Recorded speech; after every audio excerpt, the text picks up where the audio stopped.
Hello guys, welcome to my channel BSK connects. Actually నేను నా video grand launch చేద్దాం అనుకున్నాను.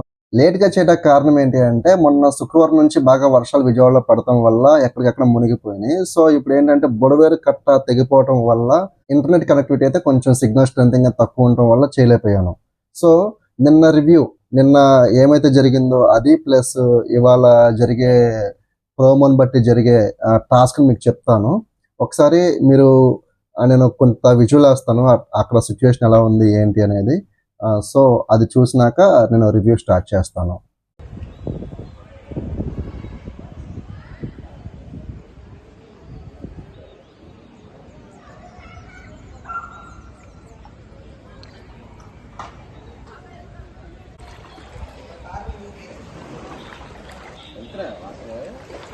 లేదమ్మా,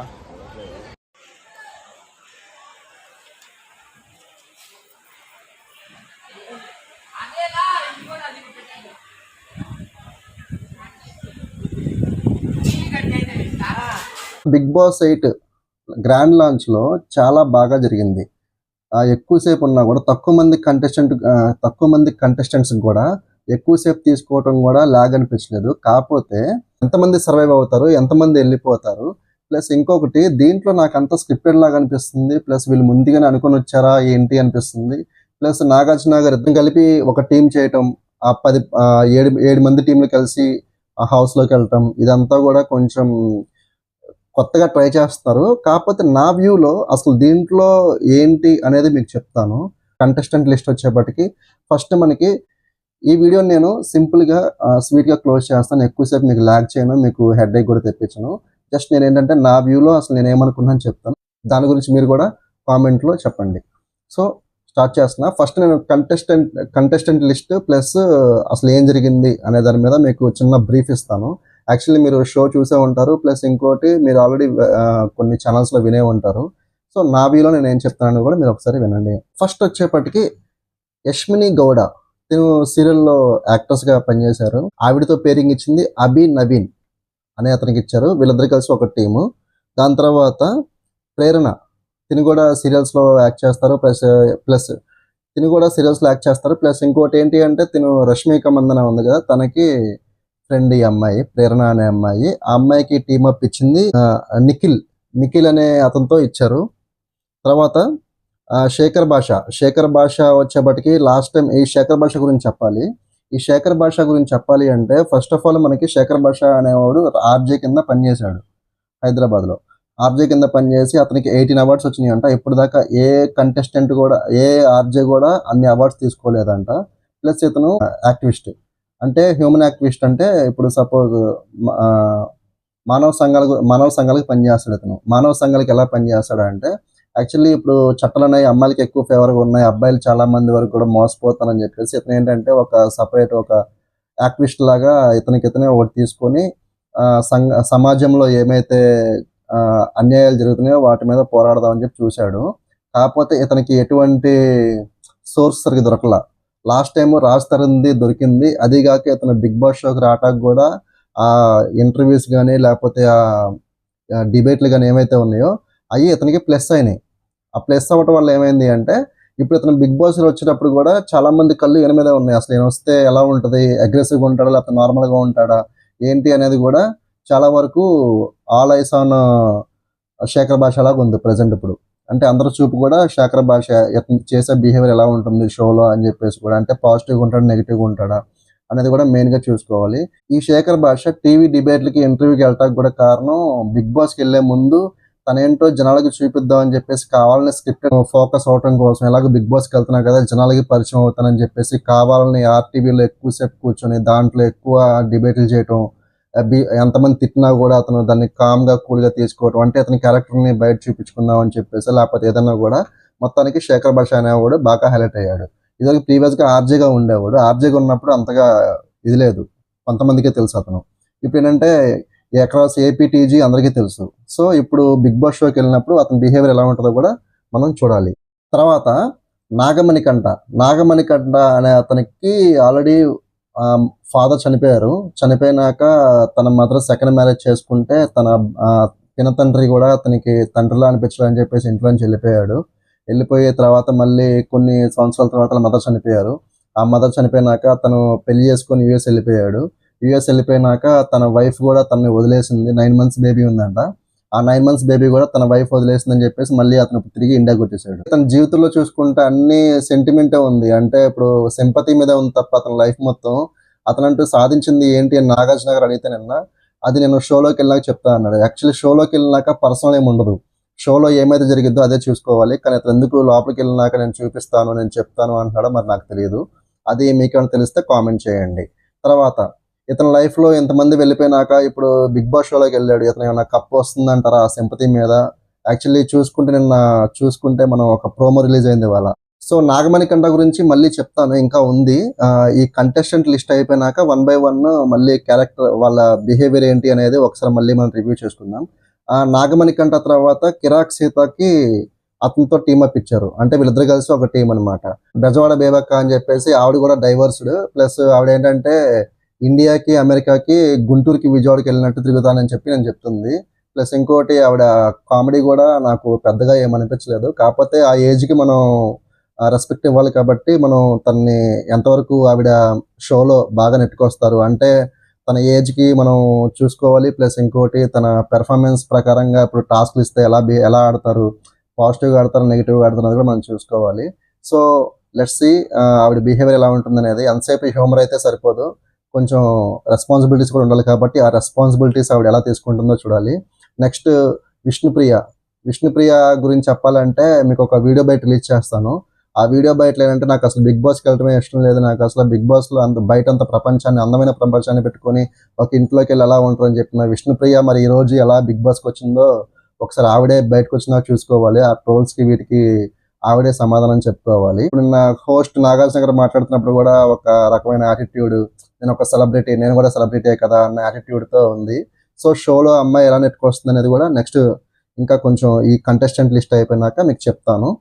దాని తర్వాత పృథ్వీరాజ్ నేను ఎప్పుడు కూడా ఈ పేరు వినలేదు, ఇతను కూడా ఎప్పుడు చూడలేదు. కాకపోతే ఫస్ట్ టైం నేను స్టేజ్ మీద చూస్తున్నాను ఇతన్ని. సో ఇతని పెర్ఫార్మెన్స్, ఇతని లుక్స్ చూసుకుంటే కొంచెం అఖిల్ సార్థక్ అని చెప్పేసి బిగ్ బాస్ సీజన్ 4లో ఉండేవాడు, టాప్ 2లో వచ్చాడు.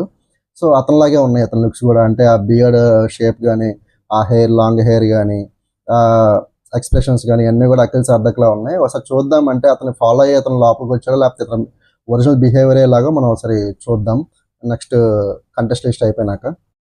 తర్వాత సోనియా అనే అమ్మాయి ఇన్స్టాగ్రామ్ ఇన్ఫ్లుయెన్సరు. సో ఈమెతో పాటు ఆదిత్య ఓం వచ్చాడు. ఆదిత్య ఓం మనకు తెలుసు, అతను ప్రీవియస్గా మనకి లాహిరి మూవీ చేశాడు. తర్వాత కొన్ని సినిమాలు చేశారు. ఆ సినిమాలు కూడా కొన్ని హిట్ అయినాయి.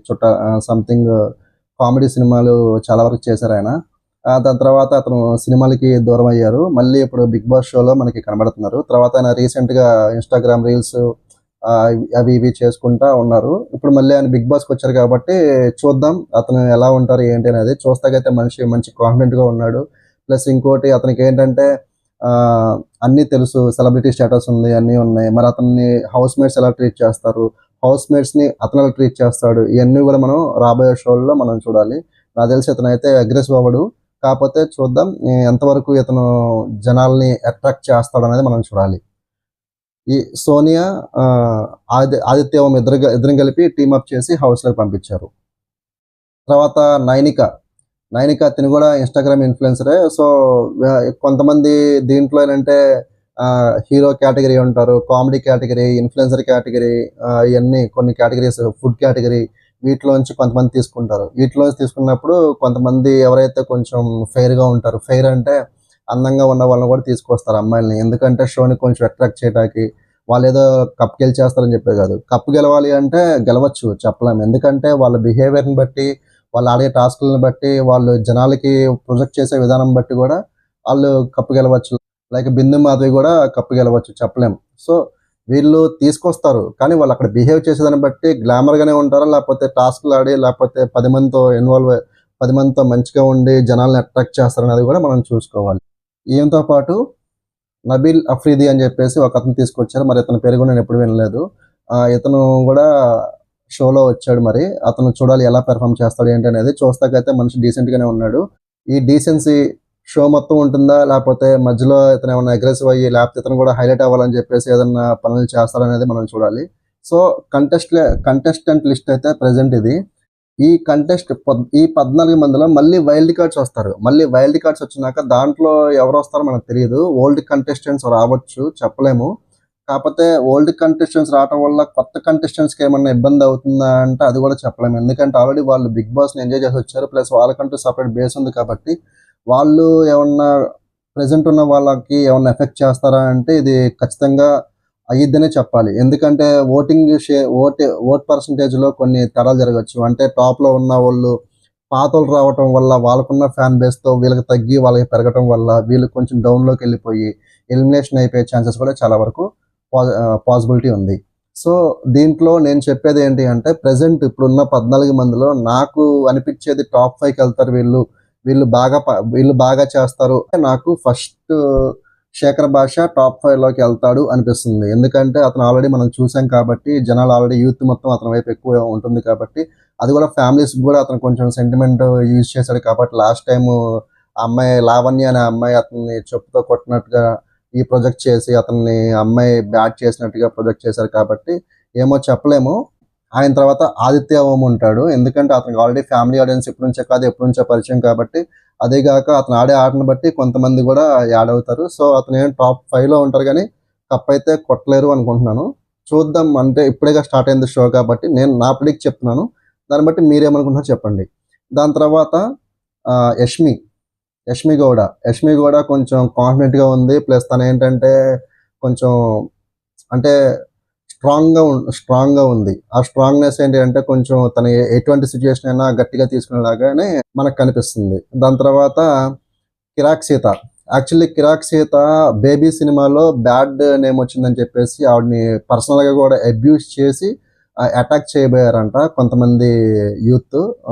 సో, అదేమైంది అంటే తను అది కూడా స్ట్రాంగ్‌గా తీసుకొని ఏదన్నా కూడా లైఫ్‌లో జరిగేదంతా మనం వెళ్ళిపోవాలి అన్న ఫీలింగ్‌తో ఆ అమ్మాయి చేసింది. కాకపోతే నేను ప్రీవియస్ వీడియోస్‌లో కూడా చెప్పాను నేను. ఏంటి అంటే ఆ అమ్మాయి మంచిదే. ఆ షో ప్లస్ ఆ సినిమాలు అలా ఉంటాయి అంతే. క్యారెక్టర్‌లనేవి ఇప్పుడు సినిమాలో విలన్ చేసినోడు నిజంగా విలన్ కాదు కదా! ఇప్పుడు హీరోలైనా సినిమాల్లో హీరోల్లాగా ఒక 10 మందిని కొట్టారంటే బయట నిజంగా 10 మందిని కొడతారా? కొట్టరు కదా! సో, అదేంటంటే ఒక క్యారెక్టర్‌ని ఆళ్ళ సర్వైవల్ కోసం వాళ్ళు చేస్తున్నారు. అంతేగాని వాళ్ళేదో రియల్‌గా అలా ఉండి వాళ్ళు సినిమాల్లోకొచ్చి రియల్‌గా బిహేవ్ చేయరు. సో, ఇయన్నీ నేను చెప్పింది కూడా లాస్ట్ వీడియోలో ఏంటి అంటే ఎవరిని కూడా పర్సనల్‌గా తీసుకోకూడదు. ఏంటంటే ఎవరి క్యారెక్టర్ వాళ్ళది, ఎవరి లైఫ్ వాళ్ళది. అంతేగాని ఎవరో మీకు గొప్ప అని చెప్పేసి మొన్న లాస్ట్ టైం గెలిపిచ్చారు. వాళ్ళంతా మీకేమైనా చేశారా? చేయలేదు గదా! ఎందుకు వాళ్ళ కోసం అంత ఇది చేస్తారు? అసలు ఇప్పుడు ఆళ్ళ మొహాలు చూసినా కూడా మీరు రోడ్డు మీద కనపడినా పట్టించుకోరు మీరు. సో, ఎందుకు ఇయన్నీ గొడవలు? తర్వాత నేను చెప్పిన లిస్ట్‌లో శేఖర్ భాష, యష్మి గౌడ, ఆదిత్య ఓం plus Kirik Sita and Nikhil ఉండొచ్చు. ఎందుకంటే అతను ఖచ్చితంగా స్ట్రాంగ్ అండ్ బాడీ బిల్డర్‌లా ఉన్నాడు. ప్లస్ ఇంకోటి అతనికి ఫిజిక్ కూడా అతనికి మైండ్ కూడా కొంచెం స్టెబిలిటీ ఎక్కువ ఉన్నట్టుంది. స్ట్రాంగ్‌గా ఉన్నాడు చాలా మనిషి. అంటే ఒక రకమైన కాన్ఫిడెంట్ అంటే అది నేను టాప్ 5లో ఉంటాను. నేను ఖచ్చితంగా ఉండగలను అన్న కాన్ఫిడెన్స్‌తో ఉన్నాడు. సో, అతను ఏంటంటే చూద్దాం అతను ఎలా ఆడతాడనేది. నేను ఆప్షనల్‌గా పెట్టుకుంది ఎవరు అంటే నాగమణికంట, ప్రేరణ, బెజవాడ బేబక్క. సో, వీళ్ళు ఆప్షనల్‌గా రావచ్చు. చెప్పలేం. అంటే వీళ్ళు బాగా ఆడితే నాకు తెలిసి నాగమణికంట గురించి చెప్తా అని చెప్పా కదా ఇందాక. నాగమణికంట ఏంటి అంటే అతను నిన్న అనిల్ రావిపూడి నిన్న ఒక గేమ్ పెడితే ఆ గేమ్‌లో అతను ఆ టీమ్ ఓడిపోయింది. కిరాక్ సీతన్, నాగమణికంట ఓడిపోయారు. ఓడిపోతే అనిల్ రావిపూడి ఓటింగ్ సిస్టమ్ పెట్టాడు కావాలని. పెడితే అందరూ కూడా నాగమణికంటని ఈ హౌస్‌లోంచి బయటికి పంపించేయడానికి అందరూ కూడా ఓటింగ్ ఏశారు. సో, అతను తెలుసు అది స్క్రిప్టెడ్ అని తెలుసు చెప్పా కదా! నా లాస్ట్ వీడియోలో కూడా చెప్పా స్క్రిప్టెడ్ అన్నది. సో, స్క్రిప్ట్ అని తెలిసి కూడా ఊరికే వీళ్ళు చూపించాలి కదా! పెర్ఫార్మెన్స్ చూపించాలి కదా! సో, అనిల్ రావిపూడి అతన్ని గొడుగు తీసుకొని వర్షం పడుతుంది. గొడుగు తీసుకొని బయటికి తీసుకెళ్తుంటే అడుగుతాడు అనిల్ రావిపూడి. ఏదైనా పాట నీకెవరంటే బాగా ఇష్టం అంటే నాకు నేనే ఇష్టం అంటాడు. ప్లస్ నీకు నువ్వు కాకుండా ఇంకెవరంటే దేవుడిలో ఎవరు ఇష్టం అంటే నాకు శివుడు అంటే బాగా ఇష్టం అని చెప్పేసి అంటాడు. సరే శివుడి మీద ఒక పాట పాడు అంటాడు. ఆ శివుడి మీద పాట పాడు అంటే ఒక మంచి అగ్రెసివ్‌గా ఒక ఏడుస్తూ, నవ్వుతూ ఒక రకమైన పాట పాడతాడు. పాట మంచిదే. ఎక్స్‌ప్రెషన్ కూడా బానే ఉంది. కాకపోతే జనాలు ఎలా రిసీవ్ చేసుకుంటారనేది ఫస్ట్ డేనే అతను ఒక సెంటిమెంట్ చెప్పా కదా మీకు స్టార్టింగు. ఆ సెంటిమెంట్తో ఏమన్నా జనాల్ని అట్రాక్ట్ చేసి ఇప్పుడు దేవుడి పరంగా భక్తులను కూడా అట్రాక్ట్ చేస్తే గనక మనం చెప్పలేం టాప్ 5లోకి. లేదు ఇదేమన్నా రివర్స్ కొడుతుంది అనుకుంటే గనక అతను టాప్ 5 దాకా రాడు, వెళ్ళిపోతాడు. విజయవాడ బేబక్క ఆమె గురించి కూడా చెప్పా కదా. ఆమె కామెడీ కాకుండా ఇంకా స్ట్రాంగ్గా అందరితో అట్రాక్ట్ అయిపోయి అందరితో మంచిగా ఉంటే గనక, అందరితో కలివిడిగా ఉంటే ఏమో చెప్పలేం టాప్ 5లో ఉంటానికి కూడా ఛాన్సెస్ ఉంటాయి. అంటే తీసుకునే స్టాండ్ ఒక సిచ్యువేషన్ వచ్చింది, ఆ సిచ్యువేషన్లో తీసుకునే స్టాండ్ని వాళ్ళని టాప్ 5కి బేస్ చేస్తుంది. అంతేగాని వాళ్ళు ఏదో కూర్చుని సపోర్ట్ చేస్తే గెలిచేయటం కాదు. టాస్క్లు ఆడాలి, 10 మందిని అట్రాక్ట్ చేయాలి, వాళ్ళు ఆడే టాస్క్లో కూడా మంచిగా ఉండాలి, అంటే జెన్యూనిటీ ఉండాలి. జెన్యూన్గా ఆడితేనే వాళ్ళు ఇచ్చేస్తున్నట్టు, లేకపోతే అది లేనట్టు. దాని తర్వాత ప్రేరణ, తను జోవియల్గా సరదాగా అట్లా ఇట్లా ఉంది. సో ఆ జోవియల్నెస్ కొంచెం మనకి అమ్మాయి చూస్తే కూడా స్ట్రాంగ్గానే ఉంది, కొంచెం స్ట్రాంగ్ జోవియల్ అంటే ఈజీ గోయింగ్లా ఉంది. సో ఆ ఈజీ గోయింగ్తో కూడా మనం లాస్ట్ సీజన్లో కొంత గీతా మాధురి కానీ లేకపోతే లాస్య లాంటి వాళ్ళు కానీ అలాగా కూడా అమ్మాయి వెళ్ళొచ్చు, చెప్పలేము. సో నా ప్రిడిక్షన్ అయితే ఇప్పుడు జరిగిన వీళ్ళల్లో ఇది. మీరేమనుకుంటున్నారో కామెంట్ చేయండి. ఇప్పుడు ప్రోమో వచ్చింది వాళ్ళ ఒకటి. ఆ ప్రోమోలో ఏంటి అంటే నాగమణి కంట నిఖిల్తో నన్ను క్వశ్చన్ చేయొద్దు, నన్ను ఏం అడగద్దు, నాతో మాట్లాడే బిహేవియర్ కొంచెం మార్చుకొని మంచిగా ఎలా ఉండండి, ఇలా చేయొద్దు, అలా చేసి నాకు నచ్చదని చెప్తున్నాడు. సో దీంట్లో నాగమణి కంట వాళ్ళ వైఫ్ ఆల్రెడీ డైవర్స్ అయిపోయింది. సో అతని మెంటాలిటీ పరంగా చూసుకుంటే ఇతనేమో జనాలతో కలివిడిగా ఉండేలా లేడు. సో దీన్ని ఎలా చూసుకోవాలో చూడాలి. దాని తర్వాత ఒక టాస్క్ పెట్టారు. ఆ టాస్క్ ఏంటి అంటే తెలిసిందే, ఎవ్రీ మండే టాస్క్ పెడతారు. దాని తర్వాత దానికి ఓటింగ్ సిస్టమ్ ఒకటి పెడతారు. దాంట్లో ఏంటి అంటే ఇప్పుడు టాస్క్లో పట్టుకుని నుంచోవాలి. ఆ థ్రెడ్ ఇప్పుడు 2 గ్రిల్స్ ఉంటాయి, ఒక కేజ్లో పెడతారు. ఆ కేజ్కి ఇక నవార్లు కడతారు. నవార్లు కట్టి ఆ నవార్లలోనే వాళ్ళు ఉండాలి. ఒక బజర్ ముగిద్ది, ఆ బజర్ అక్కడ ఏ కలర్ అయితే చూపించిందో ఆ కలర్ కట్ చేయాలి. అది పూర్తిగా అయితే మనకు తెలియదు. ఇవాళ షో అయితే మీకు ఇవాళ నుంచి అయితే మీకు నేను ఫుల్గా అవైలబిలిటీ ఉంటాను. ఎవ్రీడే నేను మీకు రివ్యూస్ చేస్తాను. ప్లస్ ప్రోమోస్ ఎన్ని ప్రోమోస్ రిలీజ్ అయితే అన్ని ప్రోమోస్ మీకు చెప్తాను. ప్లస్ ఇంకోటి మీకు ఎన్ని రిలీజ్ అయినా కూడా ఏదన్నా కూడా బిగ్ బాస్ అప్డేట్ గురించి నేను మీకు అన్ని అప్డేట్ ఇస్తూనే ఉంటాను. నేను చెప్పిన లిస్ట్లో టాప్ 5 లిస్ట్లో మీకేమనిపించిందో మీరు కూడా ప్రిడిక్ట్ చేసుకుని ఉంటే కనుక కామెంట్ చేయండి. నా వీడియోని లైక్ చేసి కొంచెం నా ఛానల్ సబ్స్క్రైబ్ చేసుకొని మీ ఫ్రెండ్స్ అండ్ ఫ్యామిలీకి కూడా షేర్ చేస్తే వాళ్ళు కూడా చూసి నా ప్రిడిక్షన్ ఎలా ఉందో కూడా వాళ్ళకి అర్థమవుతుంది. నాకేంటంటే బిగ్ బాస్ అనేది ఫస్ట్ నుంచి బాగా ఇంట్రెస్ట్ కాబట్టి నేను బిగ్ బాస్ చేస్తున్నాను, బిగ్ బాస్ చూస్తున్నాను. సో ఇప్పుడు నుంచి నేను బిగ్ బాస్ రివ్యూస్ చేస్తే ఎలా ఉంటుంది, అసలు నా ప్రిడిక్షన్ని ఎంతమంది యాక్సెప్ట్ చేస్తారు అనేది కూడా నేను చూద్దాం అనుకుంటున్నాను. అంటే ఎవ్రీడే నేను నా ఫ్రెండ్స్తో నా ఫ్యామిలీతో డిస్కస్ చేస్తా, కానీ ఇప్పటిదాకా జనాల ముందుకు వచ్చి చెప్పింది లేదు. సో ఫస్ట్ టైం ఇలాగా నాకు ఇది ఒక ప్లాట్ఫామ్ కింద నేను ప్రూవ్ చేసుకుందాం అనుకుంటున్నాను, అసలు నా ప్రిడిక్షన్స్ అన్ని కరెక్ట్గా ఉంటాయా లేదా అని చెప్పేసి. ఎందుకంటే నేను చేసే ప్రతిదీ కూడా క్షుణ్ణంగా పరిశీలించి చేసే ప్రిడిక్షన్స్ ఉంటాయి, కానీ ఊరికే పైన చేసేసి ఊరికే అప్డేట్ ఇచ్చేసి ఆ వ్యూస్ పెంచేసుకొని మళ్ళీ అప్డేట్ ఇచ్చేసి మళ్ళీ వ్యూస్ పెంచేసుకొని లాస్ట్కి ఒక అప్డేట్ ఇచ్చి అలా అయితే నేను చేయను. సో నా వ్యూ నా నా నా నా ఇది ఏంటి అంటే నేను ఏమైతే అనుకున్నానో అదే చెప్తాను, అంతేగాని ఒకళ్ళు చెప్పింది నేను చెప్పను. వాళ్ళు చెప్పింది కూడా కరెక్టా కాదనేది కూడా నేను చెక్ చేసుకున్నాకే నేను చెప్తాను దాని గురించి. ఓకేనా? So that's all for today. Thank you for watching. By.